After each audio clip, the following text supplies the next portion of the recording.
Veletia, cria Yggdrasia en essayant de se libérer des filaments d'ombre qui s'enroulaient tels des serpents de ténèbres autour de ses poignets et de ses chevilles.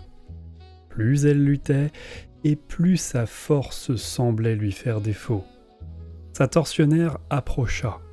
L'elfe ailé claqua des doigts et Yggdrasia fut relevée de force par ses entraves d'ombre. « Tu mourras lentement pour ce sacrilège, sorcière messagère », cracha la reine matriarche. La déesse te changera en statue hurlante, toi et tes dupes de sœurs. Crétusa est mon nom, dit l'étrangère, émissaire de Moraï Egg, celle qui lit la trame. Ta maîtresse ne me trouvera pas avant que l'heure soit venue d'avoir une conversation avec toi.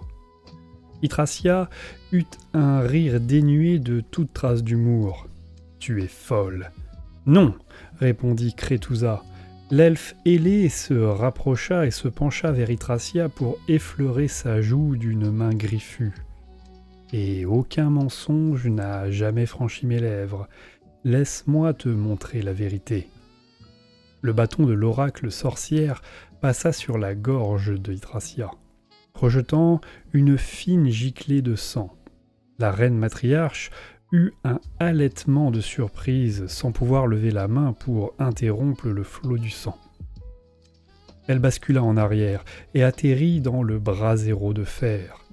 La douleur s'empara de tout son être, comme les charbons ardents brûlaient sa chair. Et tandis qu'elle hurlait, elle vit des images dans le brasier avide.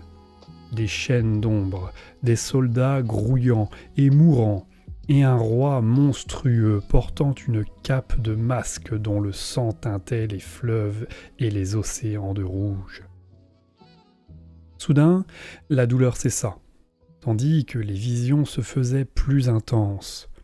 Des crânes empilés tels des tours d'un château, un phénix consumé par un soleil noir, et, plus terrible et plus net que toutes les autres, un monde englouti par des flammes vertes, brisé par des lances d'airain qui le perçaient par en dessus et par en dessous.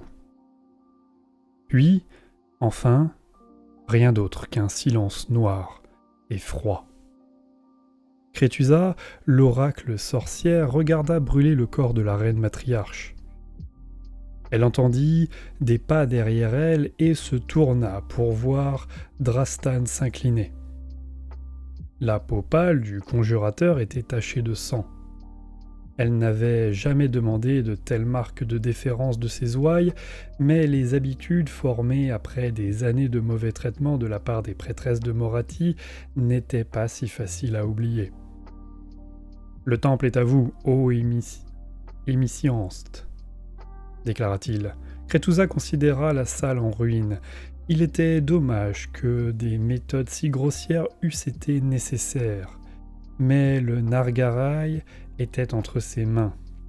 La véritable œuvre de la déesse sorcière pouvait reprendre. « Apportez les chaudrons sacrés, dit-elle, et commençons. »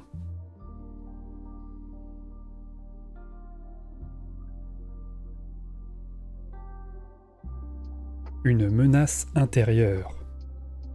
Amerolaksha avait beau être la cité la mieux défendue en dehors d'Azir, contre les forces du chaos qui l'assiégeaient de toutes parts, le désastre semblait inévitable.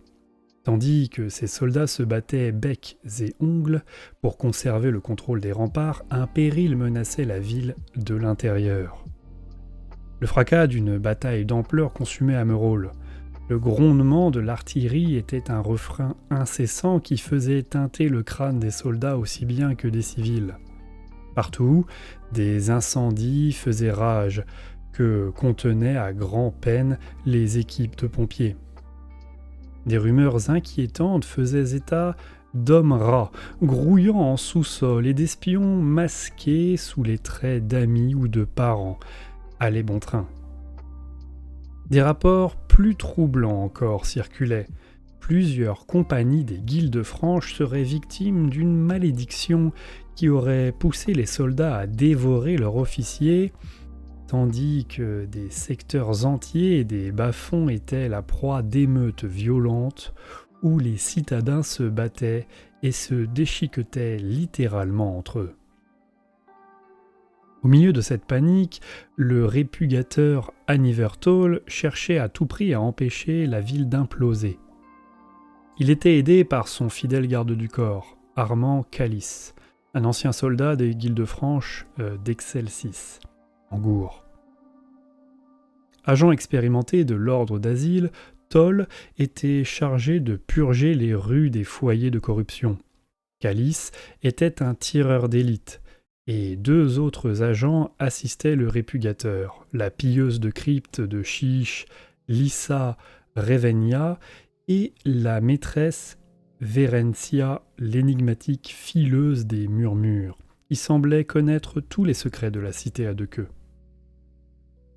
En tentant de sauver le quartier chaud de Frésil-Tombant de la destruction, l'équipe de Toll était tombée par hasard sur la plus grande menace à la sécurité de Hammerhall, la malédiction du sang réal.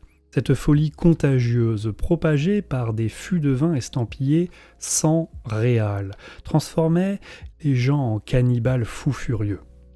Canice et Toll avaient déjà failli périr face aux victimes de la malédiction et ils craignaient désormais d'avoir mis à jour un plan dément visant à transformer non seulement Hammerhall mais aussi d'autres villes sigmarites en abattoirs infestés de ghouls.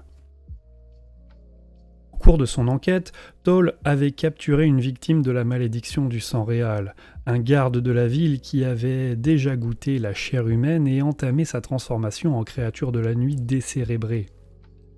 Entre autres choses, Calice et Toll l'entendirent marmonner que le vin béni se mêlerait bientôt au sang de Hammerhall et que, non loin sous terre, les fidèles serviteurs du roi de l'été cultivaient des vignobles et des lacs emplis de vin rouge capiteux fait par le roi en personne. Toll comprit le fond de vérité que cachaient ces propos délirants. Celui qui cherchait à frapper Hammerhall Aksha de folie, qui qu'il fût, ne s'en tenait plus à la contrebande et entendait désormais empoisonner les réserves d'eau de la ville. Il y avait tellement de stations de pompage dans les souterrains que, sans l'aide de troupes supplémentaires, leur quête était vouée à l'échec. Le grand conclave de Hammerhall s'enlisait dans des débats stériles sur la meilleure façon de traiter la crise. Et dans ce contexte, l'influence d'un membre de l'ordre d'Azir était limitée. Les tentatives de Toll d'alerter le conclave restèrent lettre morte, car comment quelques tonneaux de vin maudit pouvaient être comparés à la menace que représentait une horde de tueurs enragés? Néanmoins, s'il avait bien un trait de caractère dont Anivertol ne s'était jamais départi tout au long de sa carrière, c'était l'obstination. Il avait de nombreux contacts en dehors du conclave et avait même gagné le respect de l'host de l'orage natif de Hammerhall, les marteaux de Sigmar. Le seigneur castellan Valius, gardien akshien de Hammerhall Aksha et responsable des défenses internes de la ville, avait souvent fait appel à ses talents. Cette confrérie existait depuis la fondation des grandes cités de Sigmar, et elle était responsable de la sécurité interne et de la préservation des colonies en tant qu'arme symbolique et littérale de l'arsenal du dieu roi. Valius écouta la mise en garde de Toll avec appréhension, car il savait à quel point Hammerhall Aksha était vulnérable à une attaque sur ses sources d'approvisionnement en eau, qui étaient acheminées depuis Hammerhall Gira et enrichies de quantités infimes d'aqua guinaris. Cependant, même le seigneur castellan ne pouvait pas mobiliser ses soldats à volonté maintenant que presque toutes les formations de la ville étaient affectées au front contre l'assaut des forces de Khorne. Seul était disponible un petit détachement du corps d'éclaireurs, une compagnie d'éclaireurs vêtus de noir issus du célèbre bataillon des coureurs de crypte, qui était à l'heure actuelle aux arrêts pour insubordination. Ces vétérans avaient passé des années à nettoyer les souterrains humides de Amerolaksha des menaces telles que des grottes et des villes hommes rats, grâce au talent de pisteurs de leurs chiens courants. Sous la houlette du veilleur Eggman Gueulet, ces soldats étaient sales, vulgaires et peu enclins à accepter l'autorité, mais ils étaient surtout les meilleurs dans leur partie. Le seigneur Castellan Valius se rendit devant le grand conclave, non sans avoir promis à Toll qu'il alerterait les commandants éternels de l'orage de la ville sur le péril souterrain. De son côté, le veilleur Gueulet fit renifler avec un luxe de précaution quelques gouttes de sang réal saisies pendant l'enquête de Toll au chien coureur de crypte. Une demi-douzaine de molosses devinrent subitement fous furieux, attaquant sans discernement leurs congénères et leurs maîtres, et durent être éliminés. Les chiens courants restants tirèrent furieusement sur leur laisse tandis que Calice et Toll guidaient les coureurs de crypte jusqu'à des grandes portes qui donnaient sur les égouts de Hammerhall. Après avoir fait le signe de la comète et s'être assurés que leurs arbalètes étaient parées à tirer, les coureurs de crypte s'enfoncèrent dans les ténèbres nauséabondes. Les coureurs de crypte. Le 3e bataillon du 56e régiment du corps d'éclaireurs s'est taillé une réputation controversée auprès des officiers d'Amerolaksha. Surnommés les coureurs de crypte, ces rangers coriaces sont passés maîtres dans l'art des combats souterrains.